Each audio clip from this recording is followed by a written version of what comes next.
समापन आपकी गरिमामय उपस्थिति में हुआ है। इस पूरी आयोजन टीम को और खिलाड़ियों को आप क्या कहना चाहें?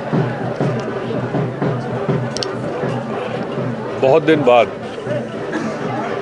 खड्डी में इस तरह का टूर्नामेंट देखने को मिला और ख़ास तौर से हमारे युवा उत्साही जो लोगों ने कराया है उन सबको तहे दिल से बहुत बधाई देना चाहता हूँ।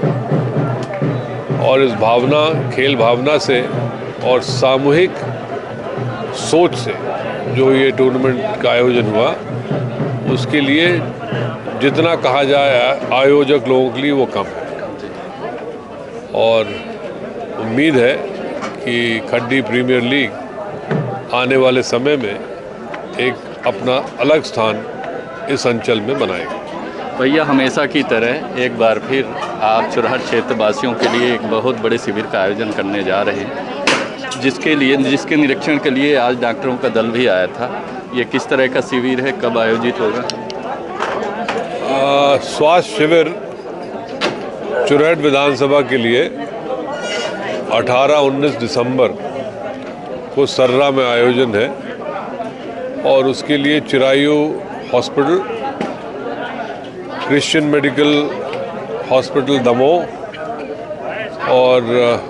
और निजी कुछ डॉक्टरों के सहयोग से ये संपन्न होगा। इसमें हर तरह की विधि के डॉक्टर उपस्थित रहेंगे।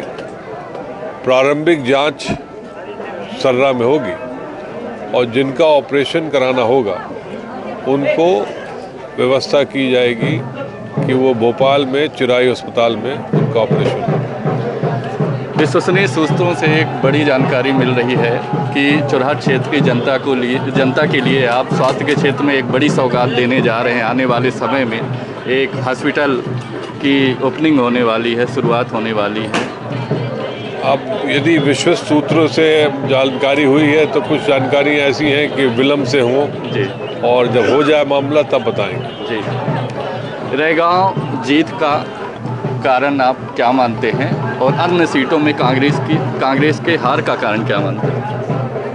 अन्य सीटों में जैसे खंडवा लोकसभा सीट है, वहाँ पर 2.5 लाख के ऊपर वोटों से पिछले दफ़े बीजेपी जीती थी। इस दफ़े 60-70 हज़ार में पहुँच गए। कम समय पर राजनारायण सिंह जी वहाँ से चुनाव लड़े, लेकिन बेहतर प्रदर्शन रहा। बाकी जोबट जो विधानसभा थी, कांग्रेस की उम्मीदवार जिनको होना था वो ऐन मौके पर किस प्रलोभन में बीजेपी में गई सुलोचना रावत, ये समझ के परे है। और जहाँ तक पृथ्वीपुर है, वो सही में हम सबको आश्चर्यचकित किया, क्योंकि पृथ्वीपुर में एक सहानुभूति की लहर थी। उसके बावजूद कांग्रेस के उम्मीदवार हारे, बहुत ही दुखद हुआ। रैगांव सीट की जो जीत का वो है, उसमें प्रमुख रूप से कांग्रेस के सभी लोगों ने साथ एकजुटता के साथ दिया।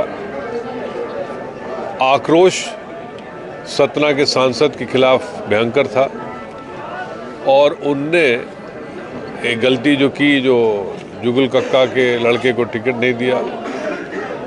दूसरा, महंगाई मुद्दा ज़मीनी स्तर तक हम लोगों ने पहुंचाने में सफलता प्राप्त हुई, ये मुख्य कारण था। लेकिन आम जनमानस द्वारा जिस तरह का श्रेय आपको दिया जा रहा है और कल आभार सभा में जिस तरह से आपके जयघोष के नारे लगे हैं, इससे कहीं ना कहीं ये संकेत मिलने लगे हैं कि बिंद में आपने शंखनाद कर दिया है आने वाले चुनाव के लिए। और उसकी देखिए, ऐसा है कि नारे चाहे जो भी लगे, मैं ज़्यादा गफलत में नहीं रहता हूँ। सबके सामूहिक प्रयास से जीत हासिल हुई। श्रेय हमें मिला या किसको मिला, ये अलग बात है, लेकिन विंद में जो हम लोगों को पिछले विधानसभा में हार हुई थी, वो फिर से ना हो, उसके लिए पूरी प्रयास रहेगा। भैया, एक सीधी जिले का बड़ा मामला है, रेत खदान को लेकर है। अभी सत्ता पक्ष के सांसद, राज्यसभा सांसद अजय प्रताप सिंह ने भी इसका विरोध किया है और 11 तारीख तक का अल्टीमेटम दिया है कि अगर रेत खदान संचालक जिस तरह से रेट की दरों में बेतहाशा वृद्धि किया है और यहाँ के जो लोकल लोग हैं उनको रेत सस्ते दरों में नहीं मिल पा रही है, और जिनका अधिकार है। तो आपका क्या कहना है इस पूरे मामले में, जिस तरह से मनमानी भर्री शाही रेत खदान संचालकों द्वारा की जा रही है? देखिए, मैं उनका अजय प्रताप सिंह जी के इस मांग का समर्थन करता हूँ, लेकिन सत्ता में वो हैं और उनके पार्टी के वरिष्ठ लोग किस तरह से संचालित कर रहे हैं रेत के खदानों का, ये उनसे बेहतर कोई नहीं जानता है। मैं तो ये जानता हूँ कि जो पहले 2000 में ट्रॉली मिलती थी, अब कितने में मिलती है जनता जानती है। तो इसका थोड़ा वाजिब होना चाहिए, कम से कम ग्रामीण स्तर पर जहाँ से रेत निकलती है वहाँ पर सस्ता दर होना चाहिए। धन्यवाद।